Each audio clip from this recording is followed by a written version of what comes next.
Welcome to the CAL FIRE Office of the State Fire Marshal's Community Wildfire Preparedness and Mitigation webinar. My name is Kara Garrett, and I will be the moderator of this series. So this webinar will last about 30 minutes and will be recorded. Please type any questions into the Q&A portion of your screen, and we will answer as quickly as possible. After our featured speaker has completed their presentation, we will be holding a question and answer session. If you have any questions after the webinar has concluded, we will be providing contact information for the program to allow you to reach out to them directly. All webinar direct documentation, including the PDF of the PowerPoint, recording of this webinar, and all related other documentation discussed during this presentation will be available at our website in the public education section that will be in that chat box as well. So should you encounter any issues, my contact information is in the chat box right now. Do not hesitate to give me a call at 916-201-5539 or send me an email at that email that's listed in the chat box.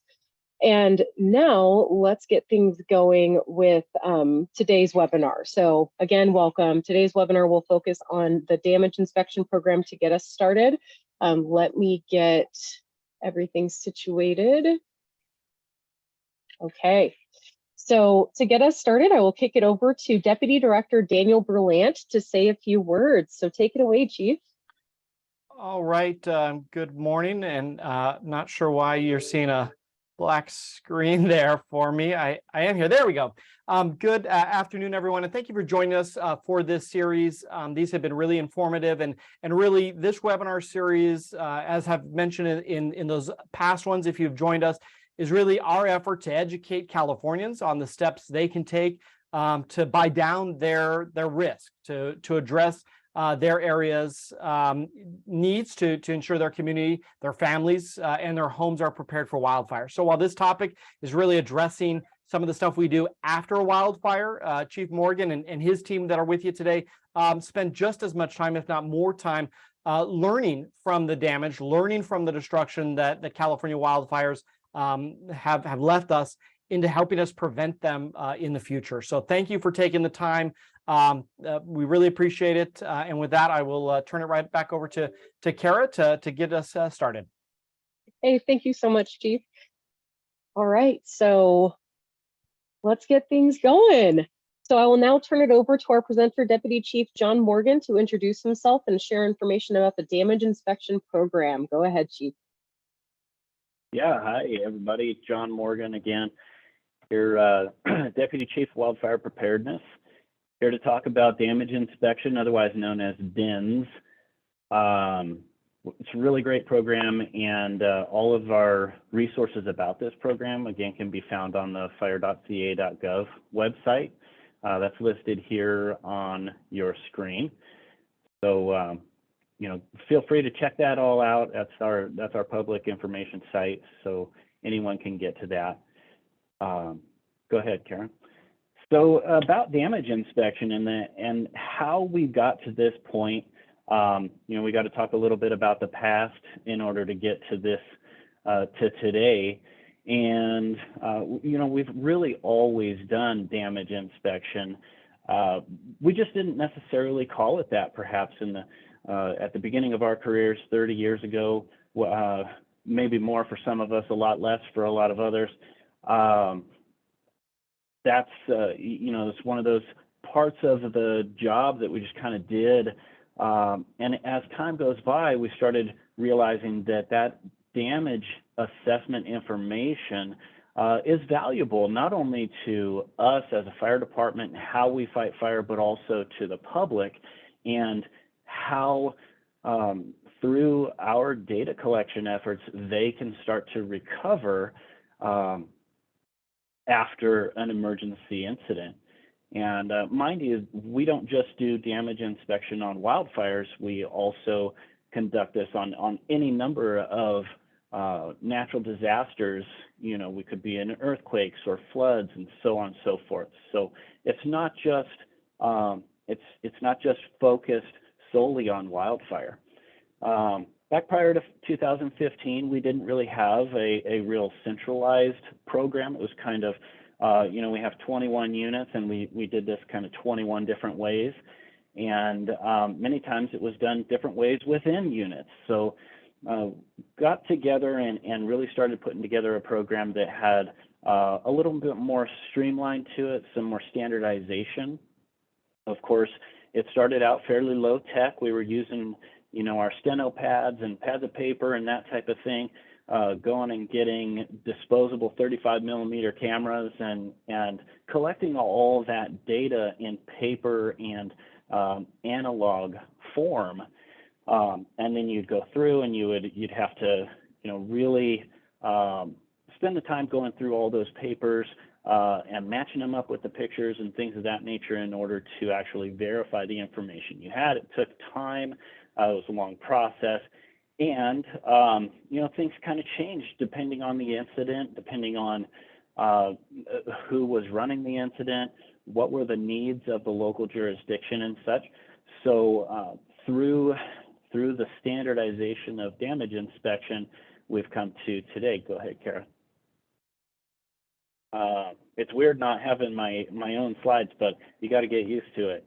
But 2015, since the Bowles Fire, we have been deployed on over 54 major wildfires throughout the state and other incidents, and really looking at that big picture of how all this data comes together and how we can use it. So looking at that from 2015 to 2022, again, deployed on more than 54 major fires, but assessed over 56,000 damaged and destroyed structures. Something that we did new this year was to deploy aerial assets early on in these significant events. And those aerial assets have they have equipment on them that can assess damage from the air, let's put it that way. And so in a quick, efficient manner, we were able to collect a lot of data, talking about within just a couple of hours, and then review that data. And what we found, it's still in a kind of infant stage as we develop that program, but what we found was the assessment done by aircraft was very, very, and I'll say again, very similar to the ground truthed data that we were gathering on the ground. So really promising part of this program moving forward into the future. Next slide. So this is a quick video of kind of how the inspection process works. On the right, you can see a phone. The inspector goes out there, looks at the house, goes through all the attributes, all of the features of the home, collecting this data so that we can look at it later and present it to homeowners, public officials, federal and state cooperators, and they can use this data in order to start the recovery process. But as you can see, when you're really paying attention, you can really get through these assessments really quickly. And our inspectors are highly trained and motivated to get out there. They take a picture, example of a computer screen there, but they can take a picture. They're capturing all of that construction data and those items that are really going to help us start to prevent this type of damage in the future. When they come back and they sync their device back to the desktop, and we go through our process of verifying all of that information, making sure there were no errors, and making sure that everything in there is accounted for properly. As you can see, they're able to mark a parcel that it has a problem, and they can go back out and actually reassess that property if there was something wrong with that. And so moving through there, you can, next slide, Kara. What we do with all of that data is collect it into a form that's called the ICS 209, This is one of the extremely important forms that the incident commander for an incident will use to update all of the other entities and agencies, the public, news, outlets, and so forth, with all of the accurate and up-to-date data for the incident. And that's where all of our data starts to pour into every day at the end of the planning cycle. Next slide. This is what we do with all that data is create a public web map where the citizens are able to log in. The people who are affected by this incident are able to log in and actually see in fairly real time. We update this numerous times per day, at least once a day, but many times we'll update this more than once a day, so that they can see, gosh, I've been evacuated, but how is my house doing? What's the current status of my home? So as you can see, they can type in their address and actually zoom in on the map and find their house and take a look at it. They can see a picture of what their house actually looks like right now. Next slide. So what that does for us is, after we collect all this data, we put it all together and compile it into what's called the final damage inspection report. That report covers from A to Z all of the damage regarding structure loss, structure damage. This goes over its commercial buildings, residential buildings, outbuildings, and infrastructure. You know, so things like cell towers and that type of stuff is also documented in this report. It's comprehensive. It takes a full look at the entire incident and that influenced area around the incident, maybe up to a quarter mile outside of the incident, to capture all the damage. You have ember flows and just everything that goes along with you know, all the damage and destruction that comes with these natural events. So it's a standardized document, and agencies are getting used to, are pretty much used to by now, how this document reads, what it can do for them, and how it can assist in the recovery process afterwards. Next slide. And then that folds us into that recovery. Who uses this information? So government officials, all these different FEMA, Department of Toxic Substances, Cal OES, these state and federal partners are a huge part of the not only the cleanup, but the financial portion of coming back from these incidents. And so you can see on this list of entities, and by no means is this a complete list. There are many more entities that sometimes ask for this, and we get requests for these years down the road. Next slide. But we also deal with and give this information to local cooperators, such as news outlets, and a huge one here, the American Red Cross. If you can imagine, for an entity like that to know how many homes have been destroyed in the early hours of an incident, they can start to prep and prepare in their recovery outreach to figure out how many rooms they might need to get for families, how many food vouchers, clothing, etc. The list goes on for all of the needs of the people who have been displaced from any type of natural disaster. Another one here is insurance and the media. Even real estate companies start to look at this data to help in the recovery process. Next slide. Then it all comes together at the end of the incident and the data collection.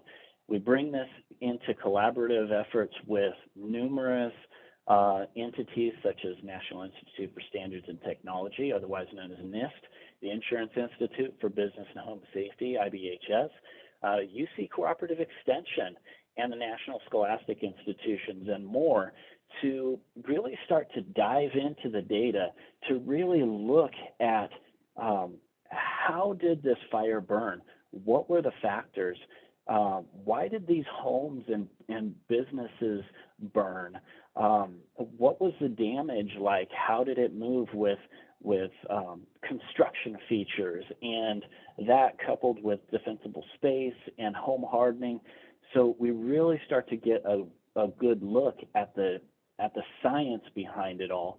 And hopefully, as we move through this process, we're already making huge strides, but hopefully in the future, we'll make even more strides to help harden our homes and businesses, our structures, our infrastructure, to these natural phenomena, these emergencies that occur, and be able to be more resilient and recover quicker at lower cost in the future. Next slide. Is there any, at this point, we can move into the questions, and if there's any comments and such, we can start to field that. Okay, perfect. So we did have a question in the question box. So it will be Cheryl. So her question is, can you talk more about how ARC uses the report data? As a disaster assessor for the RC and KLOES, I have performed assessments directly.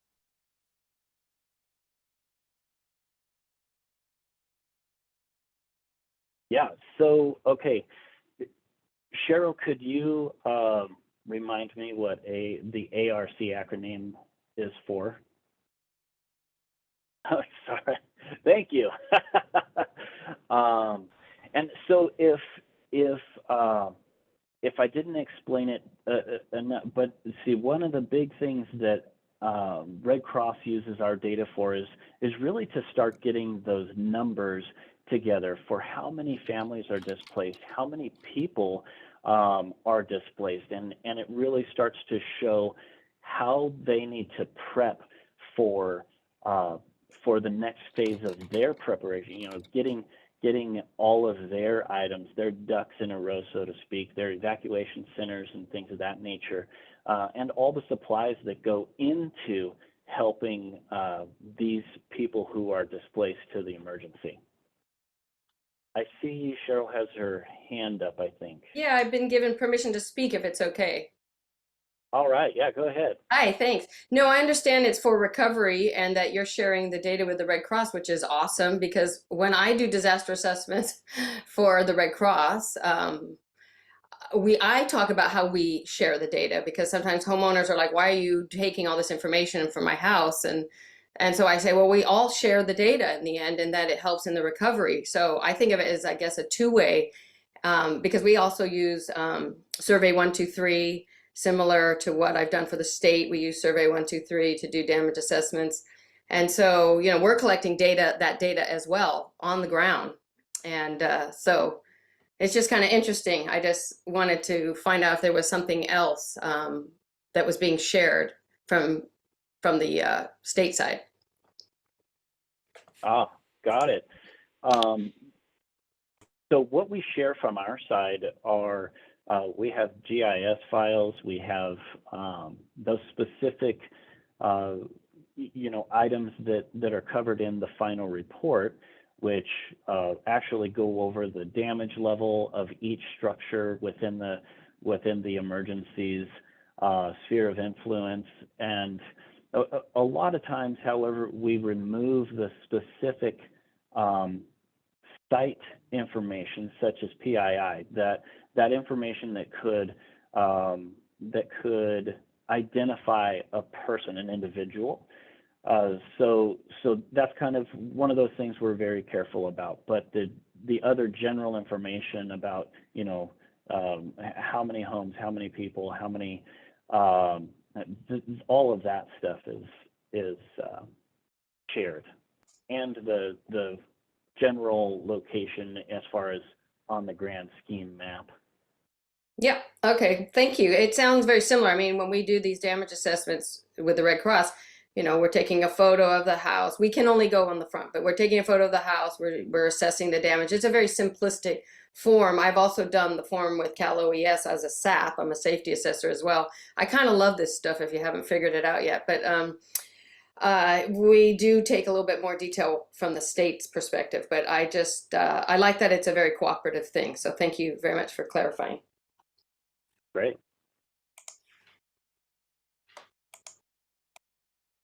Okay. Were there any other questions? I don't see any other hands up. If you would like to ask a question and unmute, you can go ahead and raise your hand and I'll allow you to speak.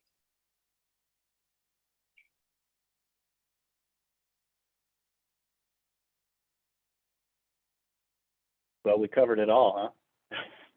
That's always a good sign when there's not a lot of questions. So, and if you do get curious after the fact, we do have our website listed there as well as in the chat, and we will post this video on our website. So, all right, well, moving forward, we will be seeing you again in 2023. This is sadly the last webinar of 2022, but join us on January 9th in the new year to discuss our home hardening program, and we will be updating our websites, and make sure to follow us on social media to get the exact Zoom link for that webinar. But without further ado, I will go ahead and end this webinar and keep an eye out for our posted video on YouTube. Thank you everyone for joining us today. Thank you.